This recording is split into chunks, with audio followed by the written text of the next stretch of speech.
بسم اللہ الرحمن الرحیم۔ السلام علیکم۔ دوسروں کی زندگیوں میں بے جا مداخلت سے آپ کو کچھ نہیں ملنے والا۔ یقین کیجئے آپ کی اپنی زندگی میں بہت کچھ ایسا ہے جو آپ کی توجہ کا محتاج ہے۔ جو خوشیاں لوگوں کو ملی وہ آپ کو نہیں ملی، لیکن جو غم لوگوں کو ملے وہ بھی تو آپ کو نہیں ملے۔ موازنہ بے سکونی کا سبب بنتا ہے اور شکر میں ہی برکت اور سکون ہے۔ جو شخص آپ کے سامنے دوسروں کی برائی کرتا ہے اس سے یہ امید مت رکھیں کہ وہ دوسروں کے سامنے آپ کی تعریف کرے گا۔ لوگ صرف خود کے سگے ہوتے ہیں۔ آپ ساری عمر کسی کے خیر خواہ ہو جائیں، بس ذرا سی غلطی، غلط فہمی یا بدگمانی کی دیر ہے، آپ کی بھلائی آپ کے خلوص سمیت آپ کے منہ پر مار دی جائے گی۔ اللہ تعالیٰ سے دعا ہے کہ وہ ہم سب کو برے لوگوں سے، ان کی برائی سے اور بری صحبت سے بچائے، آمین۔ آج انشاءاللہ سورہ سجدہ کی آیت نمبر 24 سے سٹارٹ کریں گے۔ اس کا ترجمہ اور تفسیر تفہیم القرآن سے بیان کروں گی جو اہل سنت جماعت کے لیے ہے۔ اعوذ باللہ من الشیطان الرجیم، بسم اللہ الرحمن الرحیم۔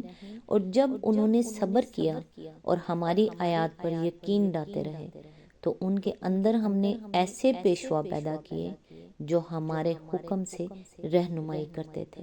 اس کی تفسیر ہے یعنی بنی اسرائیل کو اس کتاب نے جو کچھ بنایا اور جن مدارج پر ان کو پہنچایا وہ محض ان کے درمیان کتاب کے آ جانے کا کرشمہ نہ تھا، گویا یہ کوئی تعویذ ہو جو باندھ کر اس قوم کے گلے میں لٹکا دیا گیا ہو اور اس کے لٹکتے ہی قوم نے بام عروج پر چڑھنا شروع کر دیا۔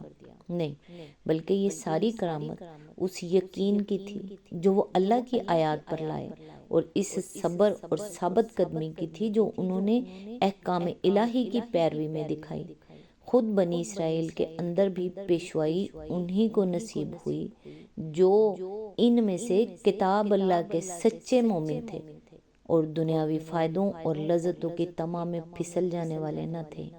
انہوں نے جب حق پرستی میں ہر خطرے کا ڈٹ کر مقابلہ کیا، ہر نقصان اور ہر تکلیف کو برداشت کیا اور اپنے نفس کی شہوات سے لے کر باہر کے ادائے دین تک ہر ایک کے خلاف مجاہدہ کا حق ادا کر دیا، تب ہی وہ دنیا کے امام بنے۔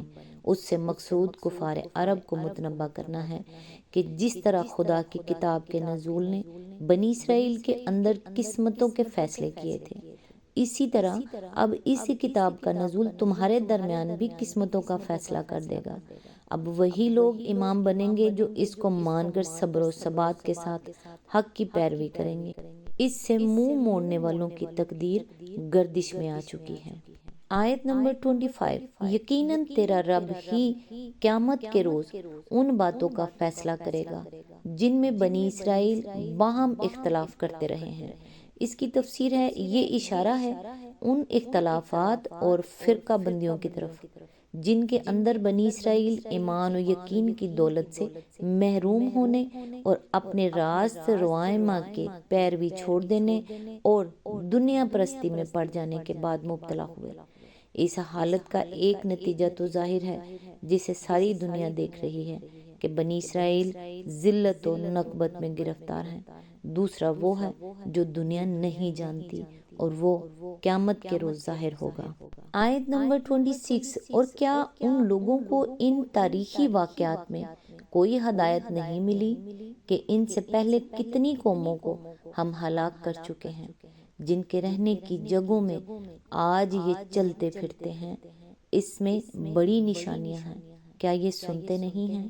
اس کی تفسیر ہے یعنی کیا تاریخ کے اس مسلسل تجربے سے ان لوگوں نے کوئی سبق نہیں لیا کہ جس قوم میں بھی خدا کا رسول آیا ہے اس کی قسمت کا فیصلہ اس رویے کے ساتھ معلق ہو گیا ہے جو اپنے رسول کے معاملے میں اس نے اختیار کیا۔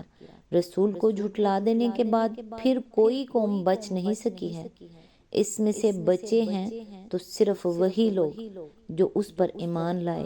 انکار کر دینے والے ہمیشہ ہمیشہ کے لیے سامان عبرت بن کر رہ گئے۔ آیت نمبر 27، اور کیا ان لوگوں نے یہ منظر کبھی نہیں دیکھا کہ ہم ایک آب و گیا زمین کی طرف پانی بہا لاتے ہیں اور پھر اسی زمین سے وہ فصل اگاتے ہیں جس سے ان کے جانوروں کو بھی چارہ ملتا ہے اور یہ خود بھی کھاتے ہیں۔ تو کیا انہیں کچھ نہیں سوچتا؟ اس کی تفسیر ہے، سیاق و سباق کو نگاہ میں رکھنے سے صاف محسوس ہوتا ہے کہ یہاں یہ ذکر حیات بعد الموت پر استدلال کرنے کے لیے نہیں کیا گیا ہے جیسا کہ قرآن میں بالعموم ہوتا ہے، بلکہ اس سلسلہ کلام میں یہ بات ایک اور ہی مقصد کے لیے فرمائی گئی ہے۔ اس میں دراصل ایک لطیف اشارہ ہے اس بات کی طرف کہ جس طرح ایک بنجر پڑی ہوئی زمین کو دیکھ کر آدمی یہ گمان نہیں کر سکتا کہ یہ بھی کبھی لہلہاتی کشتزار بن جائے گی، مگر خدا کی بھیجی ہوئی برسات کا ایک ہی ریلا اس کا رنگ بدل دیتا ہے۔ اسی طرح یہ دعوت اسلام بھی اس وقت تم کو ایک نہ چلنے والی چیز نظر آتی ہے، لیکن خدا کی قدرت کا ایک ہی کرشمہ اس کو وہ فروغ دے گا کہ تم دنگ رہ جاؤ گے۔ آیت نمبر 28، یہ لوگ کہتے ہیں کہ یہ فیصلہ کب ہوگا اگر تم سچے ہو۔ اس کی تفسیر ہے، یعنی تم جو کہتے ہو کہ آخرکار اللہ کی مدد آئے گی اور ہمیں جھٹلانے والوں پر اس کا غضب ٹوٹ پڑے گا، تو بتاؤ وہ وقت کب آئے گا، کب ہمارا تمہارا فیصلہ ہوگا۔ آیت نمبر 29، ان سے کہو فیصلے کے دن ایمان لانا ان لوگوں کے لیے کچھ بھی نافع نہ ہوگا جنہوں نے کفر کیا ہے اور پھر ان کو کوئی مہلت نہ ملے گی۔ اس کی تفسیر ہے، یعنی یہ کون سی ایسی چیز ہے جس کے لیے تم بے چین ہوتے ہو؟ خدا کا عذاب آ گیا تو پھر سنبھلنے کا موقع تم کو نصیب نہ ہوگا۔ اس مہلت کو غنیمت جانو جو عذاب آنے سے پہلے تم کو ملی ہوئی ہے۔